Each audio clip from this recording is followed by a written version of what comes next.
Hello everyone, welcome to tube affairs. तो इस video में हम बात करेंगे बैंकिंग फ़ाइनेंशियल अवेयरनेस सितंबर माह के 11 से 20 सितंबर तक के बीच की जो बैंकिंग फ़ाइनेंशियल अवेयरनेस है उसके बारे में हम बात करेंगे। बैंकिंग अवेयरनेस सितंबर पार्ट वन कुछ ही दिनों पहले अपलोड किया गया था, उसे अगर आपने नहीं देखा तो आप देख लीजिए। और रिसेंट के जो भी करंट अफेयर्स के सेक्शन के वीडियोज़ हैं उन सारे वीडियोज़ को आप एक बार ज़रूर देखें। Banking financial awareness related specially, और स्टैटिक बैंकिंग की एक प्लेलिस्ट है, 7 वीडियोस की प्लेलिस्ट है, उन सारे वीडियोस को आप ज़रूर देखें। अभी रिसेंटली जो भी मेंस एग्ज़ाम हुआ है उसमें काफ़ी ज़्यादा क्वेश्चंस आ रहे हैं स्टैटिक बैंकिंग से। तो स्टैटिक बैंकिंग की एक प्लेलिस्ट है 7 वीडियोस की, उन सारे वीडियोस को आप ज़रूर देखें, उसका लिंक नीचे डिस्क्रिप्शन में है। तो इसमें हम बात करेंगे 11 से 20 सितंबर तक के बीच में बैंकिंग फ़ाइनेंशियल अवेयरनेस, और आप वीडियो को एंड तक ज़रूर देखें। तो चलिए वीडियो को शुरू करते हैं। फर्स्ट क्वेश्चन है, Which international bank committed 125 crore to green natures projects and energy transition projects in India? तो इसका आंसर होगा option A HSBC। HSBC bank, Hong Kong and Shanghai bank, इसने भारत को 125 करोड़ का लोन कमिट किया है दो प्रोजेक्ट्स के लिए, ग्रीन नेचर्स प्रोजेक्ट और एनर्जी ट्रांजिशन प्रोजेक्ट्स। ये अगले 5 साल के लिए ये भारत को जो लोन सैंक्शन करेगा। और इस प्रोजेक्ट को दो भागों में डिवाइड किया, जो मेजर कैटेगरीज है। पहला जो है initiative to safeguard and revitalise mangrove wetlands forest and landscape, मतलब कि जो नेचर से रिलेटेड फंडिंग है उसको सेफगार्ड करने के लिए, रिवाइटलाइज करने के लिए, उसमें क्या क्या वेटलैंड्स आ गया, मैंग्रोव्स आ गया, फॉरेस्ट हो गया, लैंडस्केप हो गया, सेंचुरीज हो गया, उन सब के लिए ये प्रोजेक्ट है। और जो दूसरा है एनर्जी ट्रांजिशंस के लिए, किस लिए? For renewable and energy efficiency programme. Bharat में जो renewable and energy efficient programme जो चल रहा है हर स्टेट्स में एनर्जी ट्रांजिशन के लिए, उसके लिए ये फंडिंग करेगी बैंक, HSBC बैंक। और बात करें HSBC इंडिया, तो इसके हेड कौन है? हितेंद्र दावे। हितेंद्र दावे इसके हेड है। और HSBC बैंक, इसका हेड क्वार्टर कहाँ है? लंदन में है। फाउंडेड इन 1865, 1865 में इसकी स्थापना हुई थी और हेड क्वार्टर इसका लंदन में है। दूसरा सवाल है, which bank issued India's first electronic bank guarantee, EBG? तो इलेक्ट्रॉनिक बैंक गारंटी को इशू करने वाला बैंक बना कौन? HDFC bank. HDFC bank has become first India bank to issue electronic bank guarantee. EBG क्या होता है कि जो भी पेपर बेस्ड गारंटीज़ होती है उसको, उसका एक सब्स्टिट्यूट है इलेक्ट्रॉनिक, जैसे कि कुछ भी हो गया, पेपर बेस्ड प्रोसेसिंग हो गया, स्टैंपिंग हो गया, वेरिफिकेशन हो गया, डिलीवर्ड जो होता है वो सब कुछ इलेक्ट्रॉनिक बेस्ड हो गया। तो HDFC in partnership with national e governance services NESL EBG launch किया है। Will eliminate many paper works paper procedure like physical stamping replaced with E stamping, document verification with E verifications. तो इस सब चीज़ को जो इलेक्ट्रॉनिकली जो lending partners करती है उसको कहा जाता है EBG, यानी कि इलेक्ट्रॉनिक बैंक गारंटी। तो इसको इशू करेगी HDFC बैंक। तो बात करें HDFC, तो इसका हेड क्वार्टर है मुंबई में। इसके MD CEO कौन है? शशिधर जगदीशन। नेक्स्ट है, which insurance launched click to protect super term insurance policy? तो क्लिक टू प्रोटेक्ट सुपर ये लॉन्च किया गया HDFC लाइफ इंश्योरेंस के द्वारा। तो HDFC life insurance launched click to protect super term insurance policy. अब जो ऑप्शंस पे जितने भी नाम देख रहे हैं इन सब से रिलेटेड इस 10 डेज़ के न्यूज़ भी हैं, यानी सितंबर मंथ के न्यूज़ हैं इन बाकी के 3 ऑप्शंस के। ये हम आगे देखते हैं। जो पहला है, ये Nippon India asset management company and DWS group launched a European listed India government bond ETF, यानी कि एक्सचेंज ट्रेडेड फंड। फिर है HDFC Ergo partner with Google clouds to digitise insurance purchasing in India, ये दूसरा हो गया। तीसरा जो है, Canara HSBC insurance launched I select guarantee future plan. तो ये इंपॉर्टेंट कीवर्ड्स आप याद रखिए, ऐसे कम संभावनाएं इंश्योरेंस रिलेटेड सवाल जो इंश्योरेंस के एग्जाम में होंगे ज़्यादा पूछे जाएंगे। तो ये आप याद रखिएगा। निपॉन का क्या लॉन्च किया? European listed ETF exchange traded fund. HDFC को क्या लॉन्च किया? किसके साथ टाइप किया? गूगल क्लाउड्स के साथ, इंश्योरेंस परचेजिंग को डिजिटाइज करने के लिए। और केनरा HSBC इंश्योरेंस लॉन्च किया है I select guarantee future plan. अगला सवाल है, ministry of finance issued guidelines for which categorised banks to raise resource and acquire capital through IPO. तो ये जो नॉर्म्स जारी किया, गाइडलाइंस जारी किया है क्षेत्रीय ग्रामीण बैंक, रीजनल रूरल बैंक्स के लिए। तो minister of finance issued guidelines for regional rural banks to raise resources and acquire capital through IPO. IPO के थ्रू कैपिटल रेज करने के लिए, रेवेन्यू बढ़ाने के लिए, बिजनेस बढ़ाने के लिए, इसके लिए नया गाइडलाइन जारी की है वित्त मंत्रालय ने।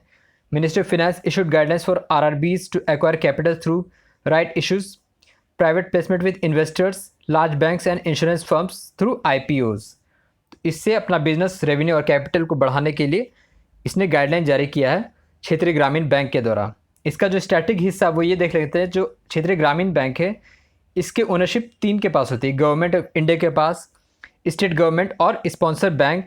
तो इन तीनों की इक्विटी रेशियो में, इस रेशियो में बटी हुई है 15, 50, 15 और 35, 50, 15 और 35। भारत सरकार के पास जो इक्विटी 50% की, राज्य सरकार 15% के लिए, और जो स्पॉन्सर बैंक है 35% की जो इक्विटी। तो इस रेशियो में जो ओनरशिप होता है क्षेत्रीय ग्रामीण बैंक का होता है। और अगर हम बात करें तो आरआरबी, तो आरआरबी को कब स्थापना हुआ था? Establish under provision of an ordinance passed on 26 सितंबर 1975 अंडर आरआरबी एक्ट 1976। तो रीजनल रूरल बैंक एक्ट 1976 के तहत on recommendation of Narasimham committee, Narasimham committee के रिकमेंडेशन पे क्षेत्रीय ग्रामीण बैंक की स्थापना हुई थी। On rural credit to provide sufficient banking and credit facility for agriculture and other sectors. Rural sectors के लिए और एग्रीकल्चर सेक्टर्स को बैंकिंग और क्रेडिट सुविधा पहुंचाने के लिए इसकी शुरुआत हुई थी। प्रथमा बैंक जो सबसे पहला ग्रामीण बैंक था, इसका हेड ऑफिस का मुरादाबाद में, उत्तर प्रदेश में, वाज द फर्स्ट आरआरबी। इसके स्पॉन्सरशिप किस बैंक के पास है? सिंडिकेट बैंक के पास। तो ये था आरआरबी का जो कुछ स्टैटिक हिस्सा। Which has become only Indian bank among best workplace Asia 2022 by Great Place to Work। तो Great Place to Work एक संस्था है, इसने जारी किया कि कौन सा एकमात्र इंडियन बैंक है for employ best work place. तो ये है फेडरल बैंक। तो फेडरल बैंक, इसका हेडक्वार्टर अलुवा कोची में है, Kochi Kerala. Federal Bank is the only Indian bank among best work place. और ये रिपोर्ट कौन जारी किया था? Great place to work, Indian bank among best work place Asia 2022 by great place of work. Federal Bank, इसका headquarter Kochi में। श्याम श्रीनिवासन इसके MD CEO हैं। श्याम श्रीनिवासन इसके एमडी सीईओ हैं, किसके? फेडरल बैंक के। Which country central bank and IFSC international financial service centre authority signed cooperative agreement to purchase cross border fintech innovations. तो cross border fintech innovation के लिए किस देश के केंद्रीय बैंक ने और आईएफएससी ने कोऑपरेशन एग्रीमेंट साइन किया है? ये किया है Singapore, central bank of Singapore.